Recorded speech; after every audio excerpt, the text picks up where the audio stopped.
الشخير هو الصوت المزعج الذي ينشأ من خلال الأنف والفم أثناء نوم الشخص، وذلك نتيجة لانسداد جزئي في مجرى الهواء، حيث أنه عند مرور الهواء في المجرى يؤدي إلى حدوث ذبذبة سريعة لبعض الأنسجة مما يؤدي إلى حدوث الشخير. ويعتبر من الظواهر المزعجة للجميع أطفال أو نساء أو رجال، فالشخص الذي يحدث معه يكون مضطرب في النوم ويبقى أسيرا للتقلبات. وتعد هذه الظاهرة أكثر شيوعا عند الرجال، وذلك لأن حنجرة الرجل أضيق من حنجرة المرأة. وسوف نتطرق في هذا المقال إلى الحديث عن طرق علاج الشخير. أسباب الشخير تختلف أسبابه تبعا للمراحل العمرية، فعند الأطفال يكون بسبب عيوب خلقية مثل انسداد الأنف من الخلف، أو من الممكن أن يكون بسبب تضخمات لحمية خلف الأنف أو مشاكل في اللوزتين. وفي هذه الحالة يتنفس الطفل من الفم عند النوم، ويكون ذلك مصحوبا باهتزاز الجزء العضلي من سقف الحلق محدثا الصوت المميز للشخير. وأما في المراحل العمرية التالية فهناك أسباب أخرى، أهمها الوراثة بسبب الجينات الوراثية المتماثلة والمتوارثة من الأم والأب. زيادة الوزن أسمنة، فهي تعمل على زيادة الدهون المتراكمة على الرقبة، مما يؤدي إلى تضييق المجرى التنفسي أو إغلاقه.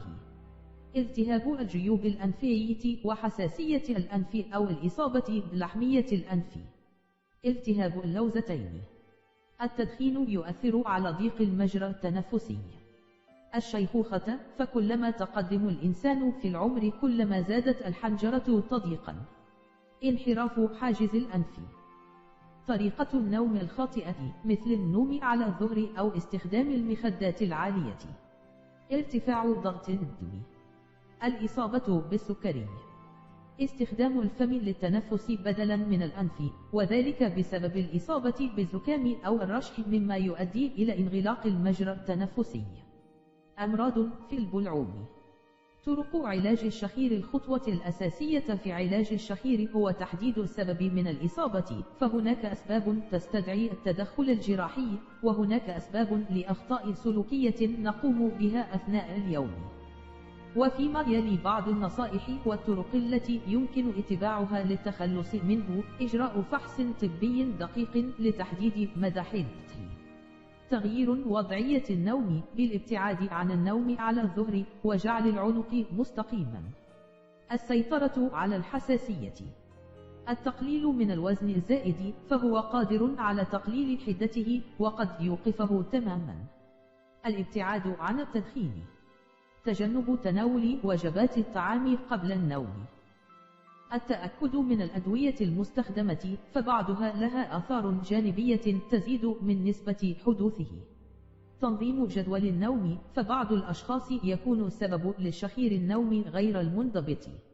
ممارسة التمارين الرياضية، فهي تساعد على تقليل الوزن وتساعد على التنفس بشكل جيد. تناول مضادات الاحتفال. استخدام غرغرة النعناع. فيديو عن علاج الشخير الغير مصحوب باختناق. في هذا الفيديو تتحدث أخصائية أمراض وجراحة الأنف والأذن والحنجرة الدكتورة سبا الجرار عن علاج الشخير الغير مصحوب باختناق. استخدام غرغرة النعناع. إذا كنت من المتابعين الجدد اشترك الآن في القناة ليصلك الجديد بالضغط على الزر الأحمر أسفل القناة مع تفعيل الجرس، ولا تنسوا دعم المقطع بلايك. شكرا لكم جزيل الشكر.